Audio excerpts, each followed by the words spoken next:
Okay, everyone, good morning. Hope everyone rested well. Now it's time for part 3 of our discussion on Romans 12. We did parts 1 and 2 earlier. I know I've been bouncing around kind of from point to point. Hopefully we get an opportunity to connect some of those dots.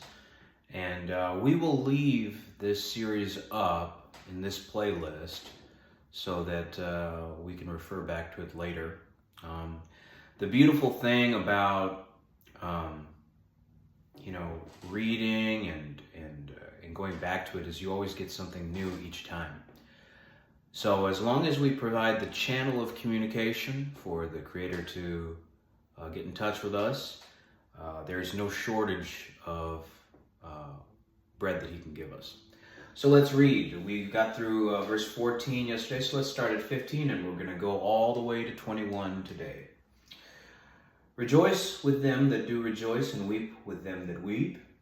Be of the same mind one toward another. Mind not high things, but condescend to men of low estate. Be not wise in your own conceits. Recompense to no man evil for evil. Provide things honest in the sight of all men, if it be possible, as much as lieth in you. Live peaceably with all men. Dearly beloved, avenge not yourselves, but rather give place unto wrath. For it is written, Vengeance is mine, I will repay, saith the Lord. Therefore, if thine enemy hunger, feed him. If he thirst, give him drink. For in so doing, thou shalt heap coals of fire on his head. Be not overcome of evil, but overcome evil with good. Now, I can tell you from experience that this is the part of the chapter I hated the most. Just like when Peter was asking Jesus, how many times should I forgive my brother if he sins against me? 7 times. Jesus said 70 times 7. What that means is he wasn't trying to say 490 times, and on the 491st time, you're free to go. What it means is whatever you think you can be doing, this is where David Goggins is correct. Whenever you think you're done, you're about 40% of the way done. So, whenever we feel like we've gotten to our limit as far as what we can bear or tolerate in another human being or another culture or another society or another neighbor or another family member or another significant other, we don't really understand our capacity for love until we understand our capacity to forgive. And as I was mentioning to athletes earlier, the digestive system works by input and output. We know that, right? The skin sheds its layers. Okay, the skin is the largest organ on our body. We have our hair. The reason that you get your ends clipped is because that dead hair, those dead follicles, need to be thrown away. Otherwise, they start to. It's like a gangrene of the hair. So in order to keep things healthy, you have to trim that. Just like pruning a tree. Romans chapter 11, the chapter immediately prior to this, talks about the process of grafting. It's referring to Jews and Gentiles, and so we have to be kind of careful with those doctrinal type of chapters, especially with the new information we've been given. However, if we filter down to the crux of what we are trying to do, which is communicate with the Creator. We're using this as a vehicle, remember. We're just trying to get from point A to point B, or rather point B to point A, right? So let's go over the bullet points. 15. Rejoice with them that rejoice, weep with them that weep. You're starting to see a lot more of my Dallas social endeavors. And most of the time when you see me out and about, people are pretty happy. Now, I wasn't happy at the time. If you've ever been in a bottle war with Nigerians, you can have one of two options. You can either enjoy the party or you can be a hater. And hate has never been in my DNA. So I'm very grateful. I'm honorary Yoruba. I did go to engineering school, and the Nigerian community was very, very kind to me, and I'm very grateful for that. We attended an African church, a Pan-African church, for a little bit of time. Thank you, Pastor Isaac Painsel, and the worship leaders there. They treated us just like extended members of their family. So we're extremely grateful to that community. And then, the clubs teach you a lot. They teach you so much about how to navigate in culture. You cannot have a good club experience without the DJ having their appropriate office space. Okay, don't dismiss the DJ at the door. Security. Yes, of course, security is very, very important. A lot of the security guards in Dallas are familiar with me. I tried my best to be as respectful to them as possible. After 17 green tea shots, sometimes you mess up here and there, but who doesn't? Okay, let's all grow up. Okay, it's a long time ago. PPP loans had everybody thinking that they were superstars. Sorry for snitching. Weep with them that weep. When people lose family members, when people lose people that are close to them, it's important to remember that that's a significant part of their life that they lost, and they are, they take some time to get back to normal. And so, by the Creator's grace, I didn't have to go through that very often. I lost my maternal grandfather when I was very young, and paternal grandfather also before I was really conscious. And then my maternal grandmother when I was around 12, but we had only met once. And my paternal grandmother stayed with us for many years, and we witnessed her decline via dementia, and it became increasingly difficult to communicate with her as she only spoke Malayalam, and my language of origin is primarily English. I have some understanding, but my communication is very, very subpar. But I did my best to honor her while she was here, and she did contribute a great deal to our family's connection. So that was the only context I had for a long time with regards to loss. And, I don't consider the little trysts I had with young women, real loss, because I never allowed myself to get too attached, especially if I knew there wasn't going to be a long-term future there. Even that was done with a modicum of respect for, my family tradition.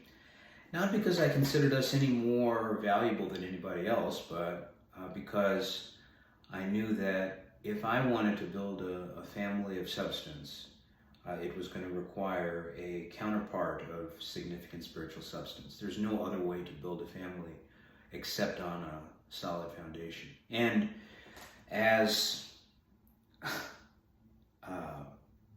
ambiguous as I can be in my expression of spirituality, I really would have needed somebody that was concrete in their spiritual identity. And although the women I met were gorgeous, and I brought it on myself. The important thing is when people are grieving, grieve with them. Okay? A lot of people are struggling right now. Styles P had a line. I really appreciate Styles P, man. He really seems to, the Gangster and a Gentleman album, the message of that just resonated with me very much. You have to have the element of the warrior, but also the element of the poet. That's the only way that you can, as a man, I believe, balance your emotional intelligence, with your physical prowess and your intellect. So, life full of pain, how can I complain when everybody around me probably feels the same?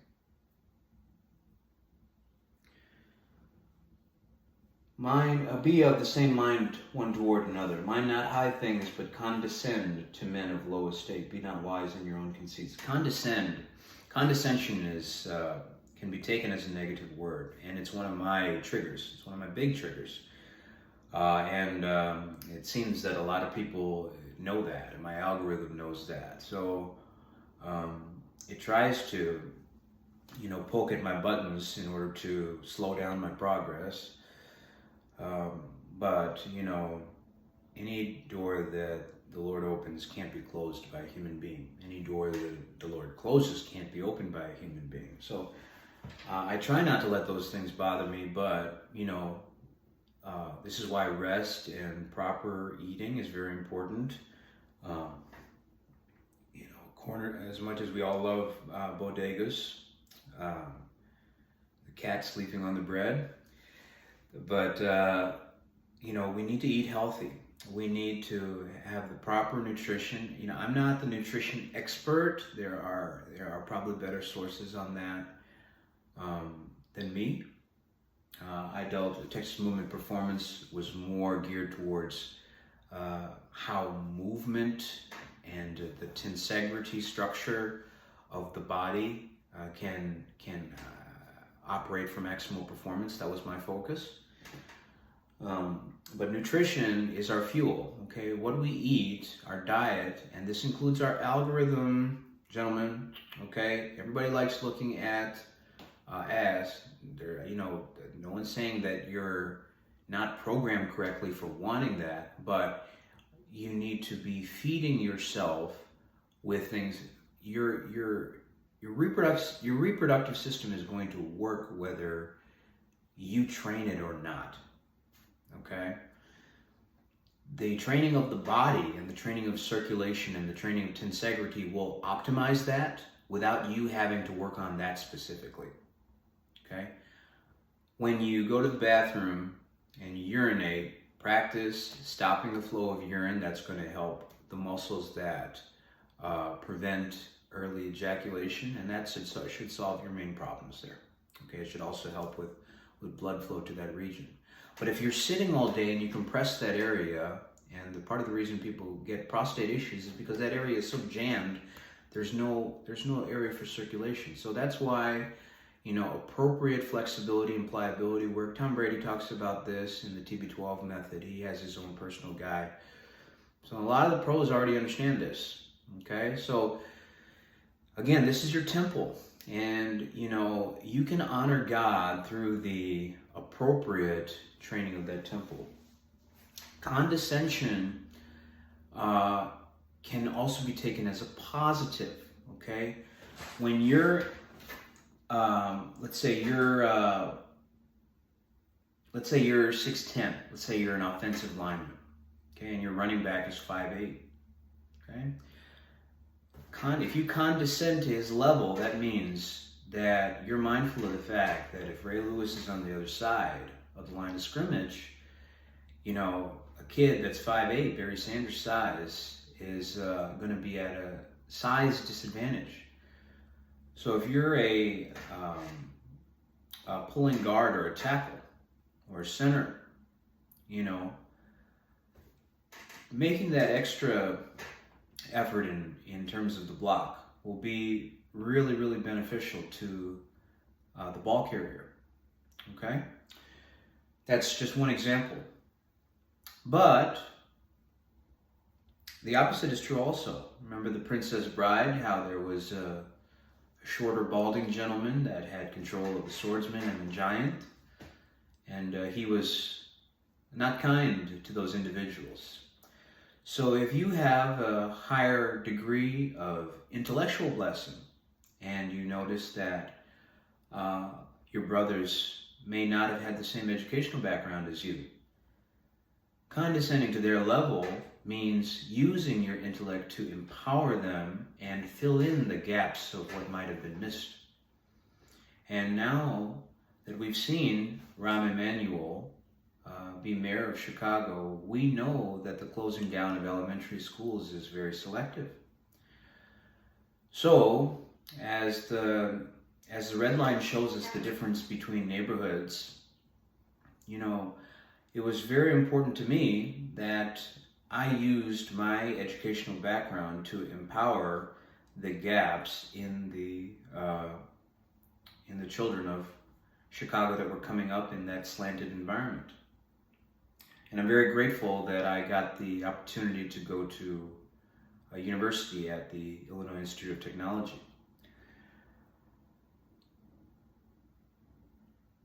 Be not wise in your own conceits.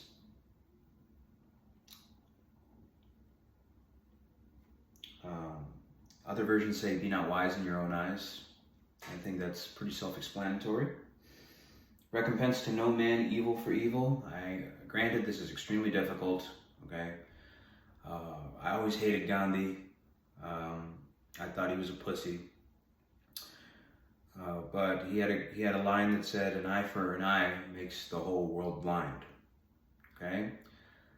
So they put one of ours in the hospital, we put one of theirs in the morgue. Sounds good on paper, but who put the guns in your neighborhood? You don't make switches. There are no factories there. Nobody's earning money by this. Okay? You're not part of the United Nations military defense contracting preferred list. Okay? I love you kids. I don't want to speak on street business. I understand there's context to all this. Okay, especially in Chicago. I wear my hat straight. I always have. And when I haven't, you know, I've been very, very, you know, squeamish about it. Never wanted to disrespect any family. But we are at a point now, it's not the 80s and 90s anymore. Okay? Our elders have told us all about the wars of the past, and there was some legitimacy behind them at that time. And I know we have some racial concerns as well. I don't claim any Latino heritage. I don't claim any Black heritage. And I speak with a great amount of humility and respect when I say this. But we have larger enemies that seek all of our destruction. And our energy possibly could be better directed in a different direction if we were willing to redirect that. I think there is a righteous anger in Chicago. And I think there is value in each of the family identities that we've developed in this city. And to some degree in the suburbs as well. I understand that when certain projects were torn down, people had to be relocated, and that moved everything. Okay? Again, street business is not my forte, and God did not call me to live and grow in that environment. And I speak with extreme reverence for the history of it. So please take it with all the respect that it's intended to be delivered, okay? If it be possible, provide things honest in the sight of all men. If it be possible, as much as lieth in you, live peaceably with all men. Which means there is a point where it's not possible. Okay, so there's your way out. Dearly beloved, avenge not yourselves, but rather give place unto wrath. For it is written, vengeance is mine, I will repay, saith the Lord. Okay? Don't feel any pressure on that. Okay? I want to act as an advocate with regards to this. There's a lot of times where I could have taken immediate vengeance on people using the strength I had in the moment, but I knew that there was a larger purpose waiting for me back here. Okay? Therefore, if thine enemy hunger, feed him. If he thirst, give him drink. I can't feed you, I'm broke. But this is the bread that I can give you. All right? For in doing so thou shalt heap coals of fire on his head. Like I said before, we don't know what heaven and hell is going to be like. The lake of fire is reserved for the devil and his angels that rebelled against God. We don't know if human beings are designed for that place, or if the resurrection will give us merely a tiered system or some type of spectrum. We don't know. Okay? So this is another time where we can use that 80% rule to our benefit. Okay? Let's control the 80% of consciousness that we do know, and let's let the Creator use the remaining 20% to reorient us to his optimal calling and, put us in the neighborhood that we belong in the resurrection. Okay? Be not overcome of evil, but overcome evil with good. We're approaching a convergence point. Convergence means when a bunch of other things, a bunch of other, elements and variables approach a, common place. It feels like the economy and social media and the algorithm and AI and the death of hip-hop culture and the housing market, relationships between young men and women, the rise of the LGBT community versus the cisgender heterosexual community in terms of values. All these things are kind of converging down to that funnel point. So we know we're approaching something pretty significant, and if you have eyes to see, you want to be well prepared for that. So it's my desire that through these 3 discussions that you get some new context about how to look at life and how to look at yourself and how to look at how you interact with your own conscience and how you interact with your own quintessential identity. The deepest base portion of who you are, not who you're sleeping with, not what you do for a living, not what your bank account says, not your height and weight or any of your other measurements. Okay? Who you are in here. That's who is worthy of love. Okay? As always, I love you very much. I want the best for you. I want you to connect with the Creator for your purpose, and I want you to share that purpose with the world with whatever time we have left together. And I hope that, once we cross over, we can all meet together, enjoy bread and wine of a different kind, and, hopefully we can create a small preview here on Earth with the limited resources we have, so that we can establish a good precedent. That's Romans chapter 12. I'll take some time and think about what other discussions we can have that might be beneficial for all of us. And if you have any ideas or questions, please feel free to leave a comment. You can find me on Instagram. They delete all my pages regularly, so I'm not going to give any specific names, but if you look for me, you'll find me. I'll try to make myself as visible as possible. And Texas Movement will always try to have an online base of operations. Right now it's texasmovement.com, and you can check out everything we're doing there. I'd be very grateful for any support you can give. The Venmo and Cash App are also Texas Movement. So not to be overly Umar-ish, but desperate times call for desperate measures. So I give myself to you once again. That's the bread for today. I'm praying for you, and I hope that the day brings you Much success and many blessings.